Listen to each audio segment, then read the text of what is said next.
শৈলকুপা উপজেলার কৃষ্ণপুর গ্রামে শতবর্ষী ইতিহাসের সাক্ষী হয়ে দাঁড়িয়ে আছে এক সময়ের জমিদার বাড়ি, যেটি আজও পরিচিত বাবু বাড়ি নামে। এই বাড়ির সাথে জড়িয়ে আছে আশুতোষ সরকারের জমিদারি প্রভাব ও তার উত্তরাধিকারীদের কাহিনী। আমরা যদি একটু বংশ পরম্পরার দিকে লক্ষ্য করি তাহলে আমরা দেখতে পাই আশুতোষ সরকারের 3 পুত্র ছিলেন। প্রথম পুত্র ছিলেন মধুসূদন সরকার, দ্বিতীয় পুত্র ছিলেন সরোজ সরকার এবং তৃতীয় পুত্র ছিলেন নবদ্বীপ সরকার। এই নবদ্বীপ সরকারের ছেলে অরুণ সরকার আর তার ভাস্তে আশিস সরকারই বর্তমান সময়ের শেষ বংশধর। বাবুবাড়ির প্রবেশের মুখেই রয়েছে শতবর্ষী একটি কৃষ্ণ মন্দির এবং সেই মন্দিরের পাশেই রয়েছে মধুসূদন সরকারের মায়ের সমাধি। এই সমাধি মায়ের প্রতি সন্তানের অগাধ ভালোবাসার একটি নিদর্শন হিসেবে দাঁড়িয়ে আছে। আমি এই মুহূর্তে উপস্থিত হয়েছি শৈলকুপার কৃষ্ণপুর গ্রামের বিখ্যাত জমিদার বাড়ি, যেটা বাবু বাড়ি নামে পরিচিত। সেই বাবু বাড়িতে আমি আজকে আপনাদেরকে দেখাবো এই জমিদার বাড়ির বা এই বাবু বাড়ির ইতিহাস এবং বাবু বাড়ির সাথে যে সংস্কৃতি, সৌন্দর্য, যে সংস্কৃতি এবং ঐতিহ্য জড়িয়ে রয়েছে, সেই ঐতিহ্য, সব বংশ পরম্পরা, সকল কিছু নিয়েই কিন্তু আমি আজকে আপনাদের সাথে আলোচনা করব এবং আপনাদেরকে আমার এই ভিডিওর মাধ্যমে দেখানোর চেষ্টা করব। সবাই ধৈর্য সহকারে আপনারা আমার এই ভিডিওটা দেখতে পারেন।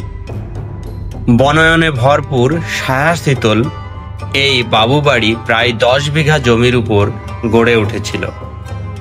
বিশাল আকারের 4 বিঘার পুকুর, পুকুরের ঘাট এবং শত বছরের প্রাচীন আম গাছ এজন্য ইতিহাসের এক সাক্ষী হিসাবে জীবন্ত দাঁড়িয়ে রয়েছে। শৈলকুপা উপজেলার কৃষ্ণপুর গ্রামের বাবুবাড়ি ইতিহাস ও ঐতিহ্যের এক অমূল্য সম্পদ। আশুতোষ সরকার ও তার উত্তরসূরিদের জমিদারি প্রভাবের স্মৃতিচিহ্ন আজও এই বাড়িতে বিদ্যমান। ছোট বড় মিলে এই বাবু বাড়িতে প্রায় 11টি কক্ষ রয়েছে। ইট, বালি এবং চুন পাথরের তৈরি এই সমস্ত গৃহ অলংকার যেন ইতিহাসের এক সাক্ষী। কৃষ্ণপুর জমিদার বাড়ি, আমরা যে নামে ডাকি আর কি বাবু বাড়ি, সেই উত্তরাধিকারী আমাদের সেই দাদা আশিস সরকার এখনো কিন্তু জীবিত রয়েছে। এই যে আপনারা যে বাবু বাড়িটা দেখতে পাচ্ছেন, এই বাবু বাড়ির সর্বশেষ জমিদার বলতে পারেন, সর্বশেষ উত্তরাধিকারী আমাদের সেই আশিস দাদা আছে। তার কাছ থেকে আমরা এই বাবু বাড়ির বিভিন্ন ইতিহাস এবং সংস্কৃতি এবং ঐতিহ্য সম্পর্কে একটু জানার চেষ্টা করি। দাদা, এই যে আমরা যে বিল্ডিংটা দেখতে পাচ্ছি, হ্যাঁ, এই বিল্ডিংটার বয়স আনুমানিক কত হতে পারে? 150 বছর। 150 বছর। 150 বছরের মানে এই পুরাতন বিল্ডিং। এই বিল্ডিং এ তো এখন থাকা হয় না আমার হয় না, সাইডে শুধু এখানে আমি থাকি সংস্কার করি। আচ্ছা, এটার বয়সও কি 150 বছর? একই। আচ্ছা, উপর তলায় কি কোনো ঘর ছিল নাকি? হ্যাঁ ছিল। দাদা, এই যে এত বড়, এটা কি বারান্দা ছিল দাদা? এটা বারান্দা। আচ্ছা, বারান্দা ছিল তাই না? ওই যে এখানে কৃষ্ণ ঠাকুর ছিল। ও আচ্ছা আচ্ছা, দেখতে পাচ্ছি উপরে যে ছাদ, টালি, হ্যাঁ টালি, এবং এই কাঠের একটি কুড়ি বর্গা। আচ্ছা, এই কাঠটা কোথা থেকে নিয়ে আসা হয়েছিল?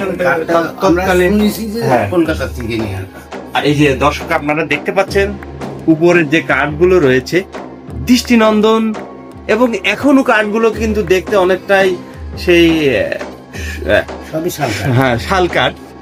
একদম মনে হচ্ছে যে তরতাজা কাঠগুলো, সবে মাত্র কাঠগুলো এখানে লাগানো হয়েছে। এই কাঠগুলো কিন্তু 150 বছর আগে কলকাতা থেকে নিয়ে আসা হয়েছিল।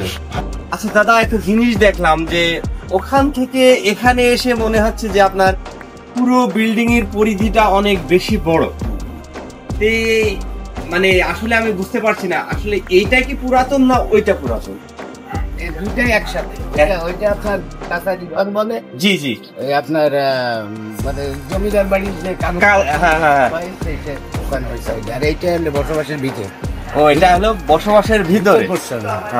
মানে এইটাই মূলত আপনার মূল যে ঘরটা ছিল সেটাই। দেখেন দর্শক, প্রথমে আপনারা ভিডিওয় যে ঘরটা দেখতে পেলেন ওইটা এবং এইটা দুইটা পার্ট মিলে ছিল। এইটা বর্তমানে একটু অরক্ষিত অবস্থায় রয়েছে, এখানে কেউ বসবাস করে না।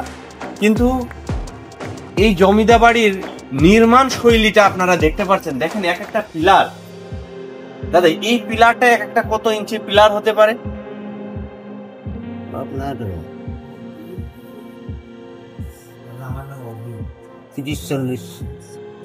30-40 ফিটের। দেখেন এক একটা পিলারের যে ওয়েট আর ওজন 30-40 ফিটের।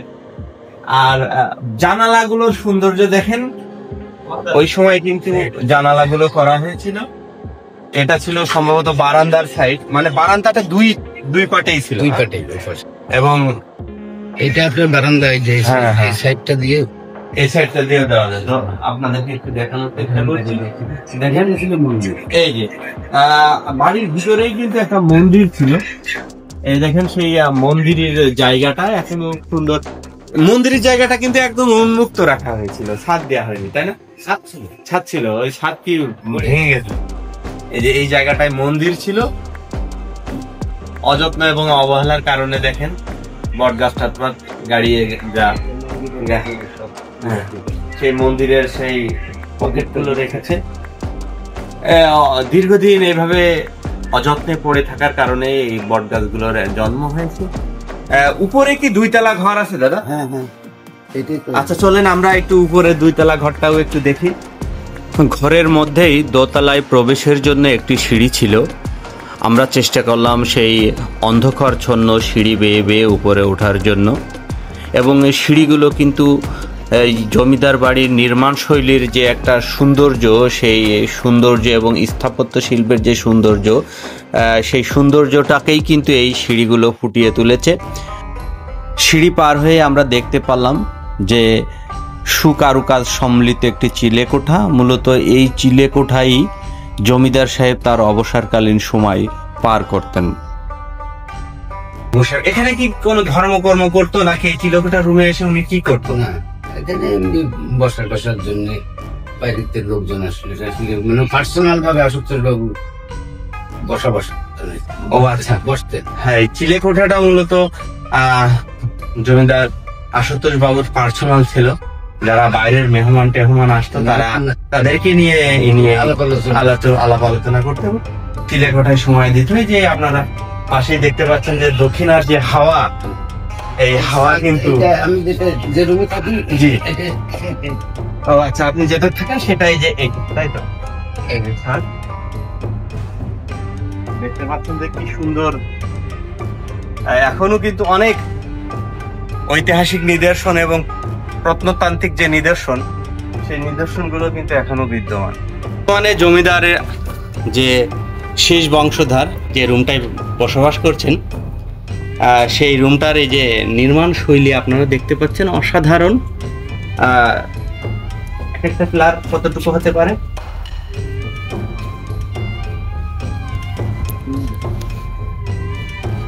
তিরিশ ইঞ্চি বাই 30 বাই 20 ইঞ্চি।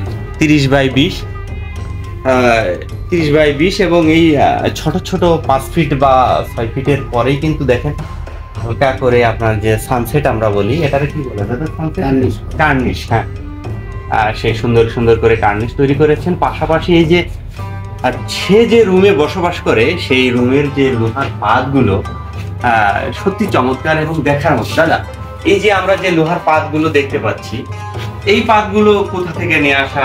এগুলো কলকাতা। ওই যে লোহার যে পাত, ওগুলোর কি আমরা ওটারে কি জন্য বলি?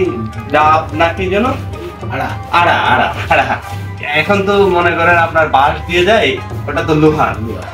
এবং ওই কাঠও আপনার সব সেগুন, সবই সেগুন। এগুলো কি সবই কলকাতা থেকে নিয়ে আসে? কলকাতা থেকে নিয়ে আসে। এবং এগুলো এই কাঠটা একটাও ডিফেক্ট হয়নি। আচ্ছা, এই যে পাতগুলো কিসের? সেই আমরা কি জাহাজের পাত বলি, সেই জাহাজের পাত দিয়ে তৈরি নাকি? না, জাহাজের পাত না, এগুলো আপনার ওই যে রেল পাট্টি বলে। হ্যাঁ, রেল পাট্টি। আচ্ছা আচ্ছা, আপনার ওই যে পরে যে সিগন্যালটা দিছেন ওই যে কাঠে, ওই সিগন্যালটা কি আপনারা পরে দিছেন ওই যে লেখাগুলো, নাকি না, ওখানেই ছিল। ওখানেই ছিল লেখাটাও? দেখেন এখন তো কিন্তু জীবন্ত রয়েছে, আর যে লোহাগুলো রয়েছে সেই লোহাগুলো কিন্তু এখনো ওইভাবে জং ধরেনি, একদমই জীবন্ত রয়েছে। এগুলো কিন্তু প্রায় 150 বছরের পুরাতন। আজও বাবু বাড়ি শুধু একটি জমিদার বাড়ি নয়, বরং ইতিহাস ও ঐতিহ্যের এক অনন্য সাক্ষী। শৈলকুপার কৃষ্ণপুর গ্রামের গৌরবময় অতীতের প্রতীক হিসাবে দাঁড়িয়ে আছে এই প্রাচীন স্থাপনা। আমি আপনাদেরকে এই যে কৃষ্ণপুর গ্রামের যে বাবু বাড়ি বা জমিদার বাড়ি রয়েছে, সেই জমিদার বাড়ি আপনাদেরকে দেখানোর চেষ্টা করেছি।